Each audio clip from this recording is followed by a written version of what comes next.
ఉపదేశసారం talk 30. ఈరోజు 27వ శ్లోకం. ఇంకాస్త నిగూఢమైన అంశాన్ని రమణ మహర్షి స్పృశిస్తున్నాడు.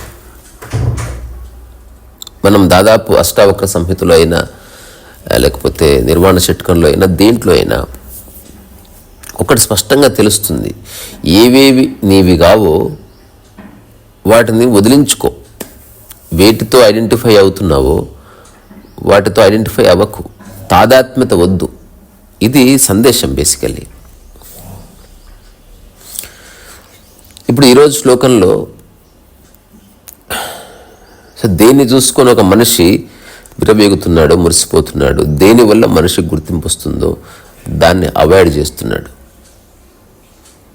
అంటే ఏవైతే మనిషి ఎప్పటికీ వదులుకోలేడో అట్లాంటివి వదులుకోమని చెప్తున్నాడు. వస్తువులతో సంబంధం తాదాత్మ్యం వద్దు, ఫైన్. మనుషులతో సంబంధం తాదాత్మ్యం వద్దు, వాటి మధ్య అనురాగం, ప్రీతి, మమత వద్దు, సూపర్. అట్లాగే సిద్ధాంతాలు, ఎవరో చెప్పిన రకరకాల విషయాలను కరెక్ట్ అనుకోవడం, ఇది కూడా వద్దు, ఓకే. శరీరం నీది కాదు, ఓకే. నీవు మనసువు కాదు, ఓకే. ఇదంతా అయిపోయిన తర్వాత ఇప్పుడు ఎక్కడొచ్చింది చర్చ ఈరోజు అంటే,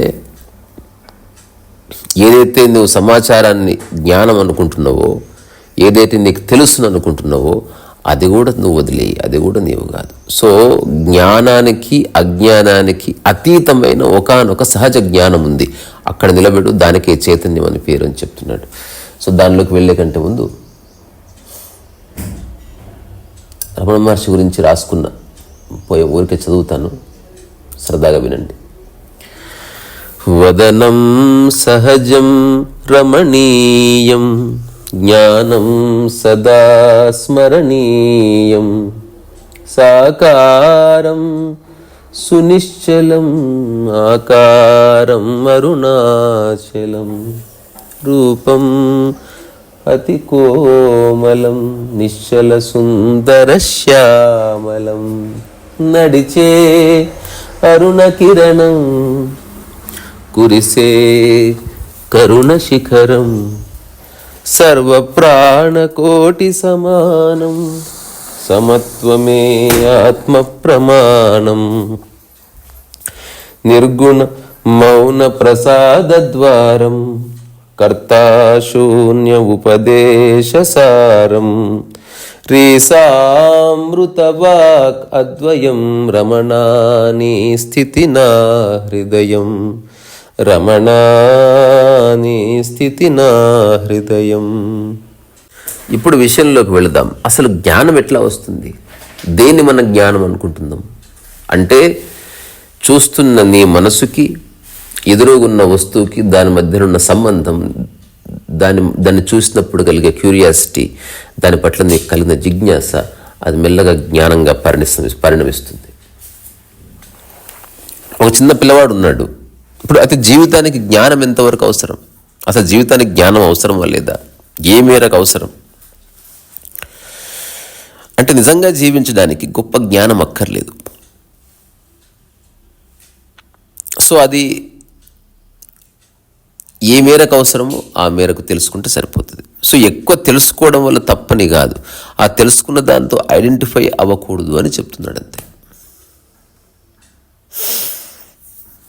ఒక చిన్న పిల్లవాడు ఉన్నాడు, వాడికి ఏ నాలెడ్జ్ లేదు, బట్ అతను ఆనందంగా రమిస్తున్నాడు. ఇప్పుడు మనం అష్టావక్ర సంహిత కానీ ఉపదేశసారం కానీ ఏ విషయం గురించి చెప్తున్నారో అది అల్టిమేట్ అండర్స్టాండింగ్ ఆఫ్ లైఫ్. అదే ఒక ఐఏఎస్ కావాలనుకున్నప్పుడు ఆబ్వియస్గా సమాచార జ్ఞానం కావాలి, పుస్తక జ్ఞానం కావాలి, మెమరీ ఉండాలి, అవన్నీ ఉండవలసిందే.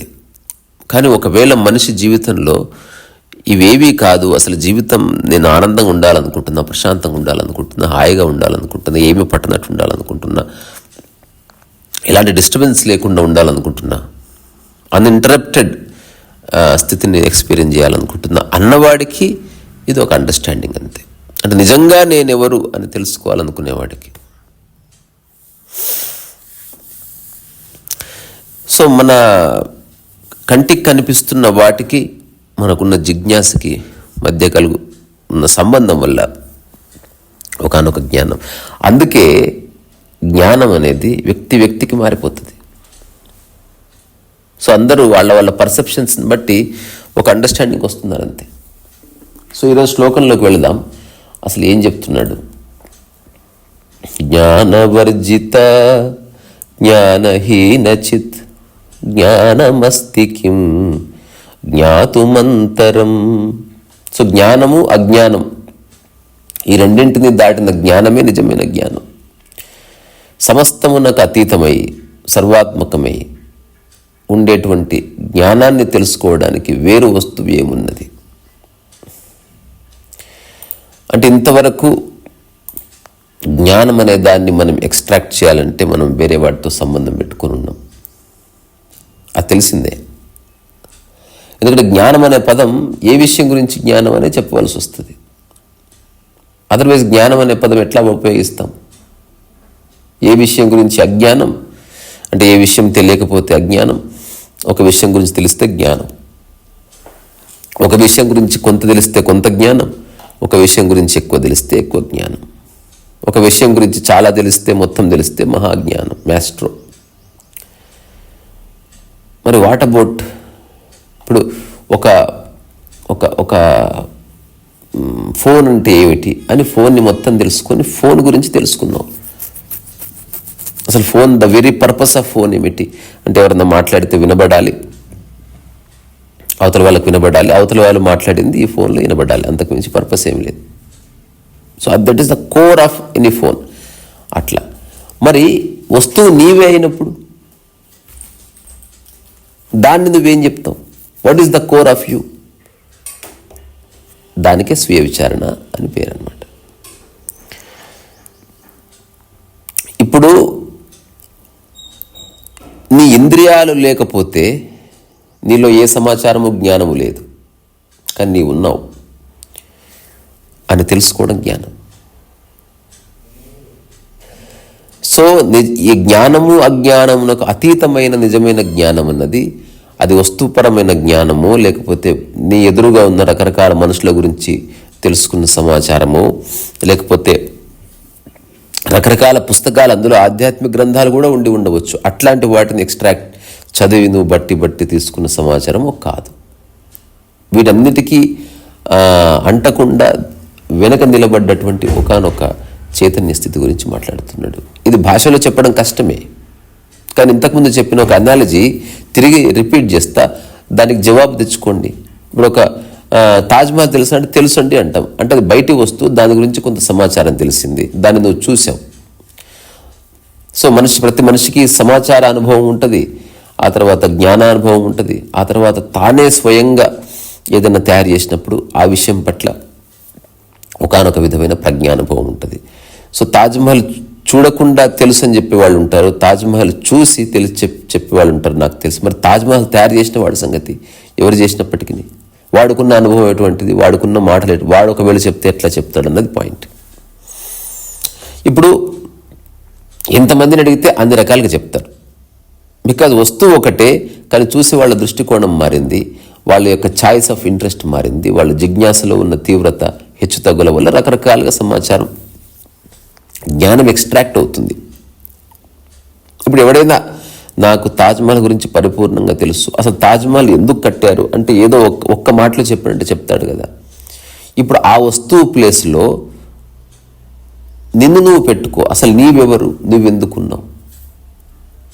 ఇది రియల్ క్వశ్చన్. అసలు నేనెవరు? నేను ఎన్నో తెలుసుకోవచ్చు, ఎన్నో చేయొచ్చు, ఉద్యోగాలు చేయొచ్చు, పెళ్లి చేసుకోవచ్చు, పిల్లల్ని కనొచ్చు, బట్ నేనెవరు? నా పర్పస్, ద కోర్ పర్పస్ ఏమిటి? ఇంతకుముందు చెప్పాం కదా, ఫోన్ యొక్క కోర్ పర్పస్ ఫోన్లో ఉన్న అలారము, లేకపోతే ఫోన్లో ఉన్న వాచ్, ఫోన్లో బ్యాంక్ ట్రాన్సాక్షన్స్ ఇవేవి కావు.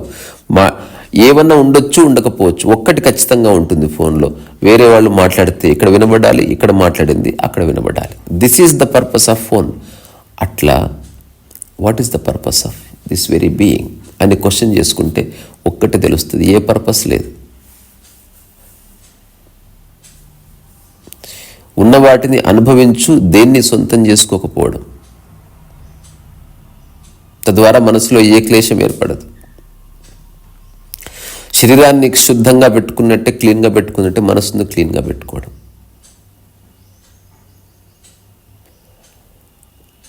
ప్రతిదాన్ని ఒక అనవసర జిజ్ఞాసతో కాకుండా ఊరికే చూడడం.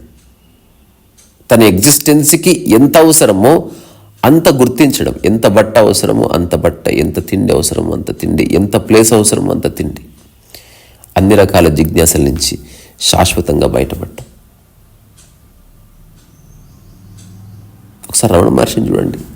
ఇప్పుడే వీలైతే గూగుల్లో ఫోటో తీసి చూడండి.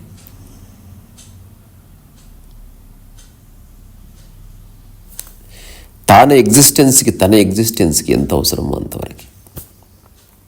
ప్రపంచం అంతా నా దగ్గరికి చాలామంది వస్తారు, అడుగుతారు ఏమేమో ప్రపంచంలో అందరూ ఎవరు మీ గురించి చెప్పండి అంటాను నేను.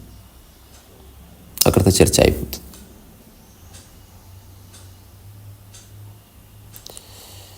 ఏదన్నా సంపూర్ణంగా తెలిసిన విషయం చెప్పండి అంటాను నేను. చాలామంది చెప్తూ ఆగిపోతారు. ఏవో సిద్ధాంతాల గురించి మాట్లాడతారు.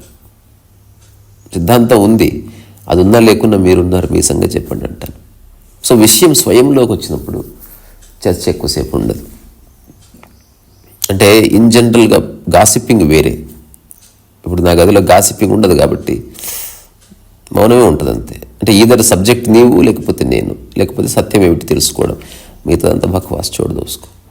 ఎందుకు అవి తెలుసుకోకపోయినా ఏ పొలిటికల్ పార్టీ గెలుస్తుంది, ఎవరు హీరోయిన్ నెక్స్ట్ సినిమా ఏం చేస్తుంది, ఇవన్నీ తెలుసుకోకపోయినా కూర్చు వరకు నేను పడతా. అది నీ ఎగ్జిస్టెన్స్కి ఖచ్చితంగా ఉపయోగపడుతుంటే తెలుసుకో. నాకది ఉపయోగపడదు, నేను తెలుసుకోను, నాకు ఆసక్తి లేదు, నేను సింపుల్గా డిక్లేర్ చేస్తాను అంతే.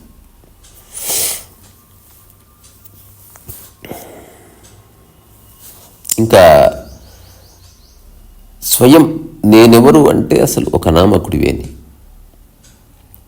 దేంతో తాదాత్మ్యత లేని వాడివని రాను మిగతా 3 శ్లోకాల్లో అక్కడి వైపు వెళ్తాం.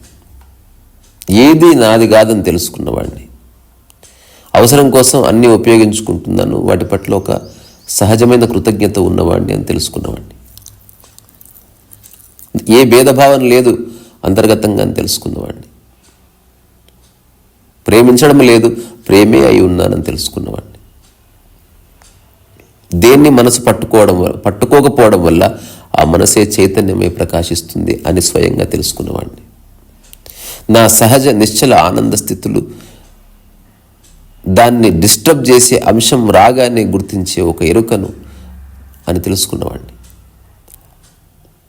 అందరి మధ్యనే ఉంటూ దేన్ని పట్టకుండా ఉన్నవాడిని అని తెలుసుకున్నవాడిని. నేను ఏదో ఊరిలోనో లేకపోతే ఒక ప్రాంతంలోనో లేను, భూమి మీద ఉన్నాను, ఈ విశ్వంలో ఒకానొక అవిభాజ్య అంగంగా ఉన్నానని తెలుసుకున్నవాడిని.